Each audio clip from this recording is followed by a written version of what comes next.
الله إلا إذا دعوت إلى التوحيد. Quelle est la plus grande épreuve que tu as vécue dans toute ta vie? Quelle est la plus grande tentation à laquelle tu as souvent cédé en te disant « c'est la dernière fois ». Laisse-moi te parler d'une épreuve qui n'a pas d'égal, et ceci depuis la création du premier des hommes, Adam alayhi salam. Cette épreuve, c'est le shirk, le seul péché qu'Allah ne pardonne pas si l'on ne s'en repent pas avant la mort. Qui sera à la manœuvre de cette épreuve? Il s'agit du Dajjal, aussi appelé l'Antéchrist.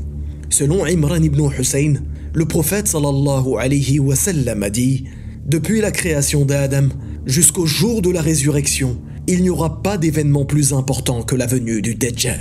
Il aura pour victime et proie des personnes ne connaissant rien à la religion, et particulièrement celles qui n'ont jamais étudié le tawhid. Ces personnes le suivront aveuglément comme l'insecte qui se rapproche inlassablement de la source de lumière qui t'a y laissé sa vie. Ces personnes sont celles qui tombent dans le piège du diable qui leur fait croire que l'islam est une religion de peur, d'asservissement et de contrainte. En ayant cette image erronée de la religion d'Allah, ces gens s'empêchent en réalité de se rapprocher de la vérité et s'empêchent de se renseigner sur ce qui leur paraîtra évident au sujet du sens de la vie, de la raison de notre création et de l'existence de notre Créateur. De tout temps, la désinformation a été l'une des armes les plus utilisées dans les guerres. La propagande et les services de communication sont de nos jours des moyens extrêmement puissants de pénétrer votre raison, votre cerveau et pire encore, votre cœur. Retenez un conseil à appliquer en toutes circonstances. Si une information vous parvient, recherchez systématiquement les preuves qui s'y rattachent avant de la prendre pour argent comptant. Et particulièrement au sujet de la religion, recherchez toujours les preuves du Coran et de la Sunna, en suivant la voie des meilleures générations, celle des pieux prédécesseurs. Dans le Mousnad de l'imam Ahmed, nous pouvons retrouver le fait que le prophète sallallahu alayhi wa sallam informa sa communauté que viendront après eux des gens qui démentiront entre autres le faux messie, le châtiment de la tombe, ou même le fait que des gens sortiront de l'enfer après y avoir été suppliciés.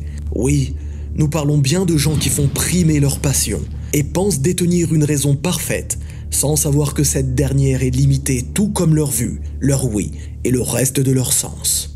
Dans un long hadith décrivant l'épreuve du Dajjal, Nawas ibn Sam'an rapporte que le prophète sallallahu alayhi wa sallam a dit « Celui qui le rencontre parmi vous, le Dajjal, qui lui lise les premiers versets de la sourate Al-Kahf. » Si l'on regarde en détail ces versets, on y voit qu'Allah subhanahu wa ta'ala nous parle de ceux qui eux aussi ont menti au sujet de Isa, Jésus, alayhi salam, en prétendant qu'il est le fils de Dieu.